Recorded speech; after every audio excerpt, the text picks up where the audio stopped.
잠언 29장 10절부터 16절 말씀까지입니다. 피 흘리기를 좋아하는 자는 온전한 자를 미워하고 정직한 자의 생명을 찾느니라. 어리석은 자는 그 노를 다 드러내어도 지혜로운 자는 그 노를 억제하느니라. 관원이 거짓말을 신청하면 그 하인은 다 악하니라. 가난한 자와 포악한 자가 섞여 살거니와 여호와께서는 그들의 눈에 빛을 주시느니라. 왕이 가난한 자를 성실히 신원하면 그 위가 영원히 견고하리라. 채찍과 꾸지람이 지혜를 주거늘 임의로 하게 버려두면 그 자신은 어미를 욕되게 하느니라. 악인이 많아지면 죄도 많아지나니 의인은 그들의 망함을 보리라. 아멘. 우리 신앙생활은 악인의 길을 따르지 않을 때 성공할 수 있습니다.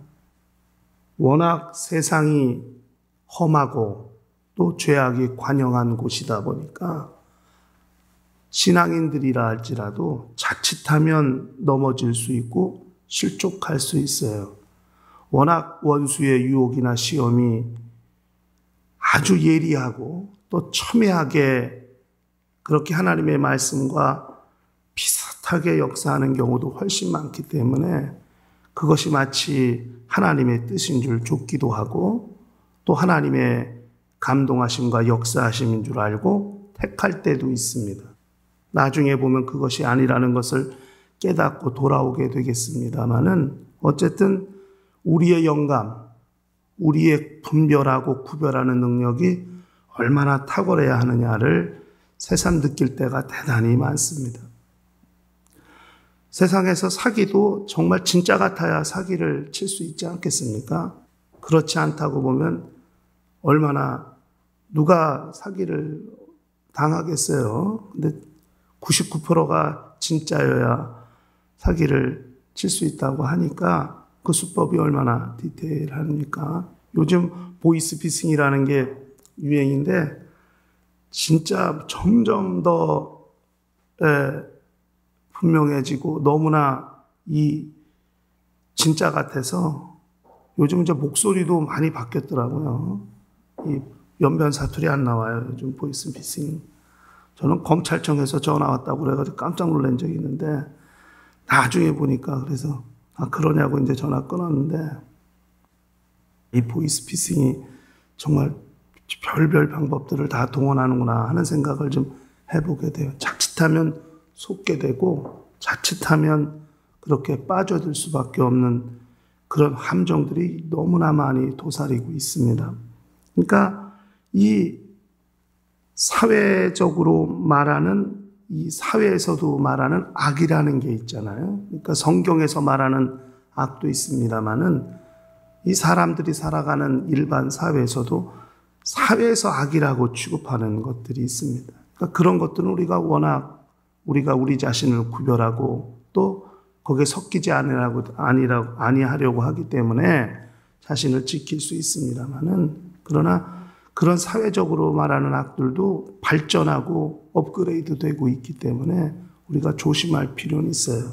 오늘 우리가 읽은 말씀은 악인들의 이야기를 하고 있습니다.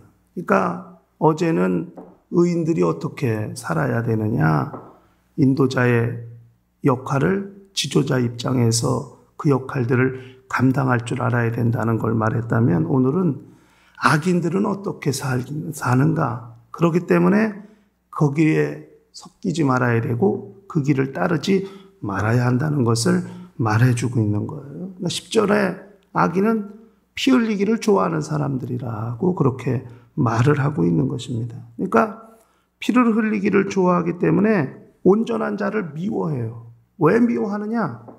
온전한 자들에 의해서 자신들의 악함이 더 많이 드러나기 때문입니다.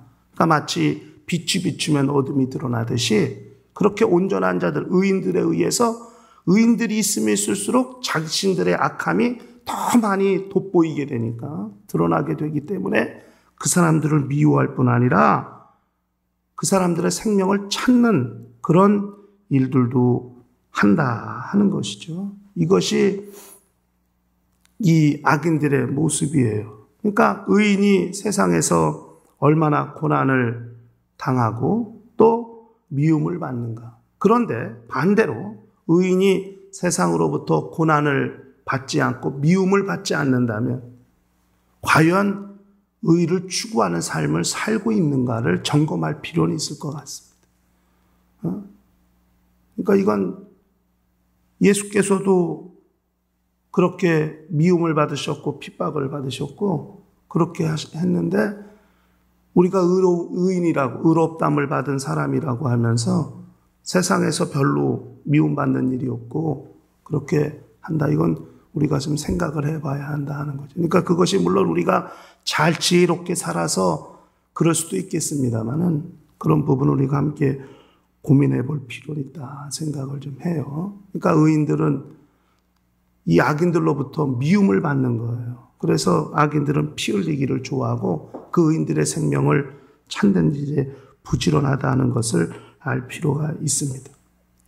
그래서 정직한 자의 생명을 찾는다고 함께 이야기하고 있죠. 예수께서도 십자가를 지셨습니다. 예수를 죽인 유대인같이 또 하나님의 사람을 죽인 아방 같은 사람들처럼 그렇게 하나님의 사람들, 의로인들의 생명을 찾을 수 있는 자들이 바로 악인들이라는 사실을 기억할 필요가 있어요.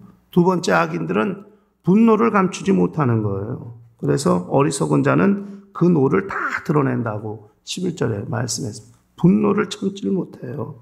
자기 마음에 맞지 아니하고 자기 기분에 맞지 아니하면 그렇게 다 독소를 퍼붓고 그냥 감정을 폭발시키고 막 이렇게 합니다. 이것이 이제 악인들의 모습. 그것들을 우리가 기억할 필요가 있다 하는 것이죠. 그 다음에 12절에 가니까 관원들이 거짓말을 신청하면 그 아이는 다 악하니라. 이게 뭐냐면 그 어리석은 관원들이 있는 거예요. 그러니까 어리석은 관원들이 얼마나 어리석냐 하면 그 사람의 마음을 사로잡기 위해서 이 하인들이 거짓말을 해서라도 주인의 마음을 얻으려고 주인의 관심을 끌려고 하는데 다 거기에 넘어간다는 거예요. 이것이 악한 자들의 모습이에요. 거짓말을 좋아하게 되는 거예요. 그러니까 우리에게는 거짓말을 구별할 수 있는 힘과 그 능력이 있어야 한다 하는 것이죠. 이것이 거짓이냐 아니냐, 옳고 그름을 분별할 수 있느냐. 그래서 지혜가 필요하고 명철이 필요한 거거든요. 분별해야 되니까, 판단해야 되니까요. 그런데 악한 자들은 아첨을 좋아하고 거짓말로 어쨌든 자기를 마치 유익해 하게 하는 것 같은 그런 소리라고 하면 다 좋아하니까요. 그러니까 결국 이 사람의 성향이 어떤가, 그 상관의 성향이 어떠냐, 주인의 성품이 어떠냐를 안 밑에 하인들은 어쨌든 그렇게 아첨하면서 거짓말하면서 주인의 마음을 얻으려고 합니다. 결국 악한 자들의 말을 듣게 되는 거죠. 이제 거짓말을 분별하지 못하게 되면 그런 이제 모습을 가지게 된다 하는 것이 이제 세 번째 악한 자들이 가지는 모습. 그 다음에 네 번째는 꾸지람을 싫어한다는 것입니다. 꾸지람을. 그러니까 15절에 채찍과 꾸지람이 지혜를 주거늘 이렇게 말했죠. 그러니까 채찍과 꾸지람은 당시에는 대단히 괴롭습니다. 그리고 꾸짖거나 꾸짖음을 받는 사람 사이의 관계가 대단히 불편해집니다. 왜 나한테만 그러나? 왜 나만 미워하나? 이렇게. 그러니까 자식도 그렇잖아요. 왜 나만 심부름 많이 시켜도 왜 나만 심부름 시키냐고 그러고 야단치면 왜 나만 야단치냐고 그러고 그래요. 그러니까 그 관계가 대단히 불편해집니다. 채찍을 가하든 꾸지람을 하든 간에. 그런데 시간이 지나서 나중에 돌이켜보면 그때 그렇게 꾸지람을 듣고 그때 차라리 야단 맞은 것이, 매를 맞은 것이 자기에게 얼마나 유익이고 얼마나 도움이었는가를 나중에 깨닫게 되는 거예요. 그때 아니었으면. 그래서 성경은 징계하지 않으면 사생하다 그랬어요. 징계하지 않으면요. 그러니까 자식을 사랑하면 그렇게 징계해야 되고 또 사랑하는 사람일수록, 아끼는 사람일수록 오히려 꾸짖고 또 매를 댐으로써 그 사람의 성품을 또 그 사람이 가야 할 길을 잘 이끌고 지도할 수 있다 하는 것이죠. 그런데 악한 사람들은 그걸 싫어하는 거예요. 요즘 그게 가장 큰 고민 아닙니까?